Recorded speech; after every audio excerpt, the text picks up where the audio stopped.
Evet, herkese merhaba. Ben Erdinç Bulat. Bugün ekstra bir eklenti olmadan sadece Elementor Pro ile Mega Menü nasıl yapılır bunu anlatacağım. Hızlıca başlayabiliriz.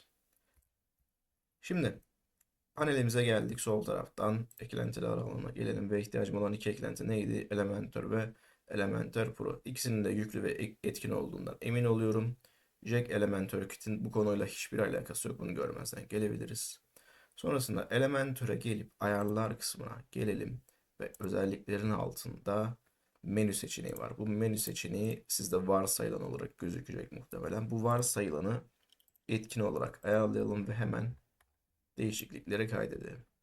Bunu niye etkin olarak ayarladık az sonra göstereceğim, anlatacağım daha doğrusu. Şablonlardan tema yapıcı ve header'dan yeni bir header oluşturmaya başlayabiliriz.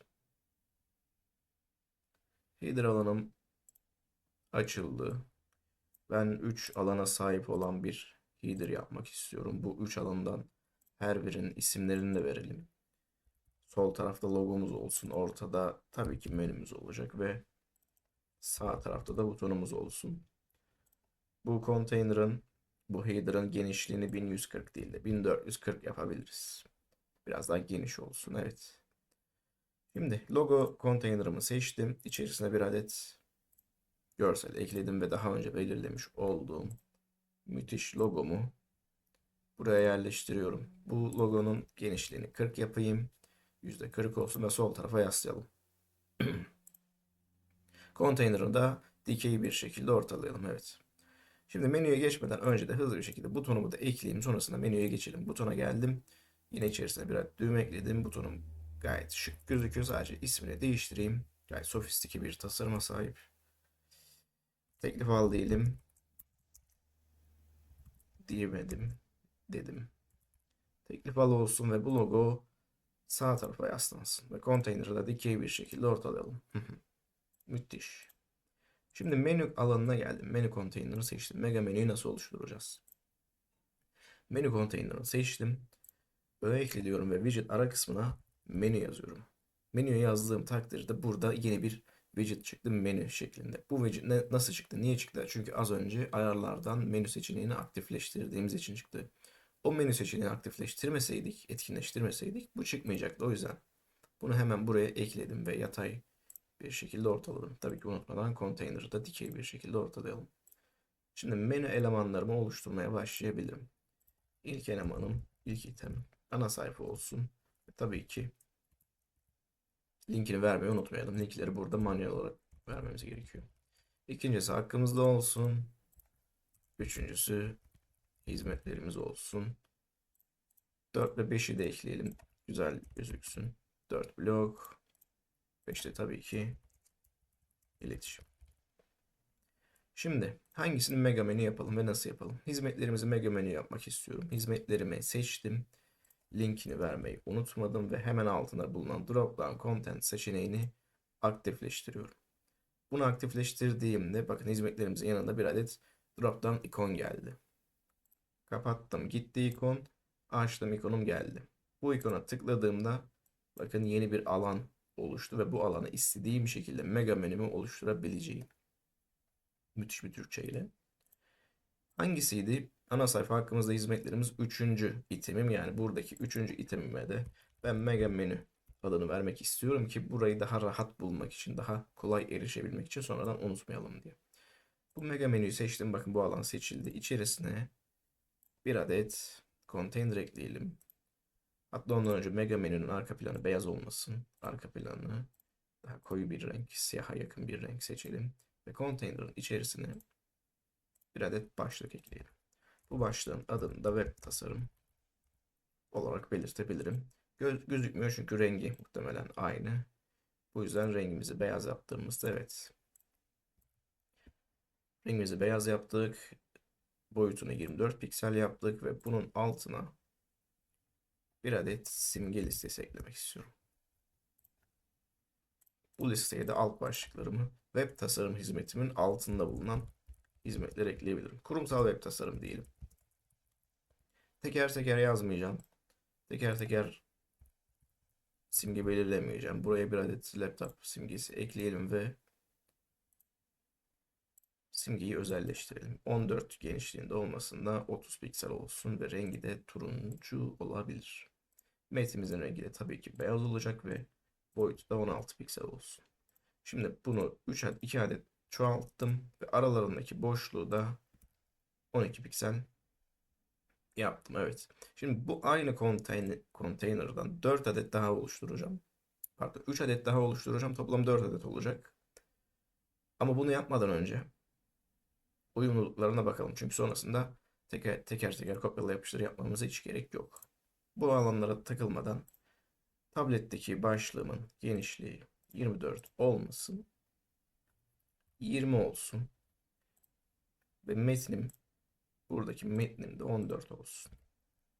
Biraz daha küçültelim bunları. Simgemin boyutunu küçültelim mi? Yok, kalsın. Aynı kalabilir. Mobilde nasıl? Mobilde de gayet aslında güzel gözüküyor. O yüzden farklı bir değişiklik yapmayacağım. Bu konteynerda bu arada mega menümüze biraz boşluk eklemeyi unuttuk. Mega menüyü seçtim. Gelişmişten marjindeki boşlukları soldan sağdan 4 yapalım. Yukarıdan aşağıdan 2 yapalım. Güzel. Aslında tam tersi mi yapsaydık? Yok, böyle daha iyi. Şimdi içerisinde bulunan konteyner'a bir adet de gölgelendirme verelim. Buradan kenarlığı seçtim. Konteyner'ı seçtim. Biçeme geldim. Kenarlıktan kutu gölgesini aktifleştirdim. Bu kutu gölgesinin rengini siyahtan beyaza çekiyorum ki belli olsun. Ve %5 değil de %3 olsun. Ve hover bağlantı vurgusunda yine kutu gölgesi ekledim. Yine rengini beyaza çekiyorum. Bu sefer az önceki %3'tü. Burayı da %7 yapmak istiyorum. Nasıl olacak? Kenarlık yuvarlaklığı da verelim. 24 piksel verebilirim. Evet. Nasıl gözüktü? Bakalım. Bu şekilde oldu. Tabii kenarlık yuvarlaklığını bağlantı vurgusuna verdik. O yüzden aynısını buraya da vermem gerekiyor. Şu anda daha iyi olacak. Gölgelendirme, ışık güzel oldu ama buradaki hata ne? Boşluk. Boşluk ekleyelim. Bu konteyneri yine seçtim. Gelişmişten buraya sanırım 1 mi verelim? 2. 2M vermem yeterli olacaktır. 4 taraftan 2M verdik. Peki tekrar bir uyumluluklara bakalım. Tablette ve mesela mobilde 2M olmasında 1M olsun. 1.1 ya da 1M olsun. Çok uğraşmaya gerek var mı? Yok. 1M yeterli. Ama buradaki mega menünün boşluklarını ayarlayalım. Tablette değil, mobilde 4 taraftan da 2M olsun. Evet. Şimdi uyumluluklar okey ise oluşturduğum konteyneri çoğaltmaya başlayabilirim. Ctrl+D ile 3 defa çoğalttım. Alt alta sıralandılar. Bunları yan yana getirmek istiyorum. Bu yüzden mega menüyü seçtim. Yerleşimden yönünü yatay bir şekilde ayarladığım takdirde hepsi yan yana gelmiş olacak. Müthiş. Müthiş mi? Çok müthiş sayılmazlar ama tasarıma çok odaklanmak istemiyorum. Buradaki önemli olan mega menüyü nasıl oluşturmam. Başlıklar değişsin. Dijital pazarlama olsun. Ve SEO olsun. Hatta son konteyneri de sileceğim. 3 adet olabilir. Mega menünün genişliği de 1140 değil de 1440 olsun, daha geniş oluşsunlar. Gayet güzel. Tablet ve mobilde de güzel gözükecek. Şimdi burada bir iki hata var. Bakın burada açılan mega menü butonu da kapatıyor, logomuzu da kapatıyor. Bunu ayarlamak için mega menüyü değil, direkt menüyü seçiyorum. Eklediğimiz menüyü seçiyorum. Biçemden distance from contents var. Bunu 16 yaptım. Yaptım, 16 güzel oldu. Bakın daha iyi anlayın diye şurayı değiştireyim. 16 bizim için yeterli bir boşluk olacaktır. Bir düzenleme daha yapalım. Bu mega menünün açılış şeklini düzeltelim. Yine menüyü seçtim.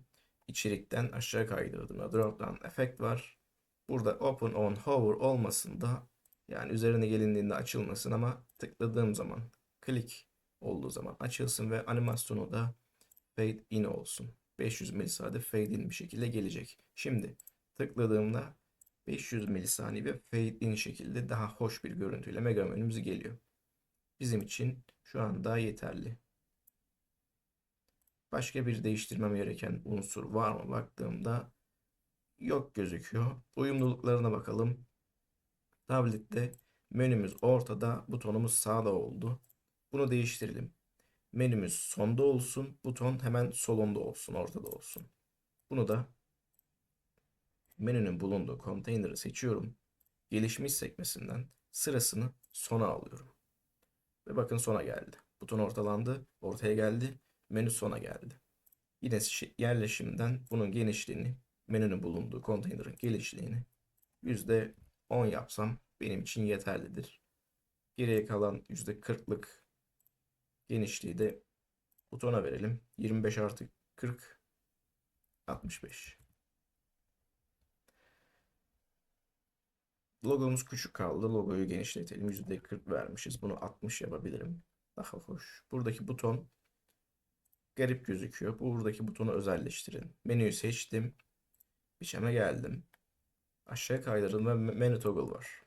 Menü toggle'dan butonun boyutunu 24 piksel yapabilirim. Butonun rengi beyaz olsun. Arka plan rengi turuncu olsun.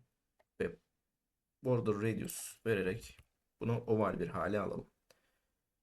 Boşlukları çok az oldu. Bu yüzden birazcık da boşluk verdim. 4 padding verdiğim takdirde daha hoş bir görünüme sahip olacak. Şimdi hazır görmüşken Distance from drop down var. Menüye tıkladığımda bakın yine butonun üzerine biniyor. Logonun üzerine biniyor. Bu yüzden Distance from drop down'da hazır gelmişken 16 yapıyorum. Sizin için 18 yapıyorum. Biraz daha yükseltelim. Evet. Butonla ve logodan kurtardı. Daha hoş bir görünüme sahip oldu. Menüyü özelleştirmeye devam edelim. İkonu özelleştirmeye devam edelim. Hover olduğu zaman arka planı siyah gözüküyor. Bunu düzenleyelim. Yine normal görünümüyle aynısı olsun. Hover olduğunda herhangi bir değişiklik olmasın. Çünkü tablet ve mobilde hover çok işimize yaramayacaktır. Hover olduğunda değişmiyor. Background'ı açıldığında, aktif olduğunda background'ını değiştirelim. Arka plan rengi açıldığında mavi olsun. Ya da aslında daha mantıklı olan diğer seçenek kırmızı olsun. Evet. Bu şekilde daha güzel bir menü toggle'a sahip olduk. Buradaki mega menümüz ne durumda? Mega menünün durumu güzel. Aslında ufak bir değişiklik yapabiliriz. Buradaki mega menüyü seçtim. Ve bu menünün boşluklarını da tablette 2M yapayım. Evet. Dört taraftan da 2M yaptığımda daha hoş bir görünüme sahip oldular açıkçası. Mobile bakalım. Mobilde tabii ki sıkıntılar var. Mobilde öncelikle artık buton istemiyorum. Butonumu kaldırmak istiyorum mobilde. Butonun bulunduğu konteyneri seçtim. Gelişmişe geldim ve duyarlılık ayarlarından mobilde gizledim. Sonrasında logonun bulunduğu konteyneri seçtim ve genişliğini %50 yaptım. Ve içerisinde bulunan logonun genişliğini de 60'tan 80'e çıkarttım. Geriye kalan menü konteynerimin de yine genişliğini 50 yaptığım takdirde ve sağ tarafa yasladığımda bakın toggle sağ tarafa yaslanacak ve baktığım zaman sol tarafımda logom, sağ tarafımda menüm olacak. Menüye tıkladığım içeriklerim güzel gözüküyor. Hizmetlerimize tıkladığımda açılmadı. Dondu tabii, muhtemelen yavaşlık söz konusu. Açılsam açılmadı. Bunu ana sayfada bakalım. Yayında diyelim. Add condition, entire website tüm sitede gözüksün ve kaydedelim. Şimdi ana sayfaya bir bakalım. Menümüz, header'ımız nasıl olmuş? Sesim çıkmadı. Güzel. Ama bu header'ı şöyle yapalım. Transparan yapalım. Yapalım mı? Yapalım. Yapmak istiyorum. Mega menüyü öğrendik artık. Bundan sonrası sizin hayal gücünüze kalmış. Yani ben detaylarda takılıyorum şu an sadece. Header'ı seçtim. Ana konteynerımı seçtim ve bir minimum yükseklik belirleyelim. Buna 110 vermek istedim ve gelişmişe gelip pardon alttan eksi 110 eksi 110 marjin verdiğimde ve bunu Z indeksinde bu arada 99 yapalım. Öncelik tanıyalım. Yayınladığımda tekrar bakalım header'ıma. Transparan bir header elde etmiş olacağım ve gayet de hoş gözükecek. Masa üstünde bu şekilde gözüküyor. Hemen tablet görünümüne bakalım. Tablette bu şekilde olacak. Tıkladığımda hizmetlerimiz ve mega menü de bu şekilde gözükecek. Mobile bakalım. Mobilde de yine aynı şekilde mega menümüz bu şekilde gözükmüş olacak. Bu konu bu kadardı. Anlatmam gereken başka bir şey var mı diye düşünüyorum. Açıkçası yok. İzlediğiniz için teşekkürler. Sonraki videoda görüşmek üzere. Hoşça kalın.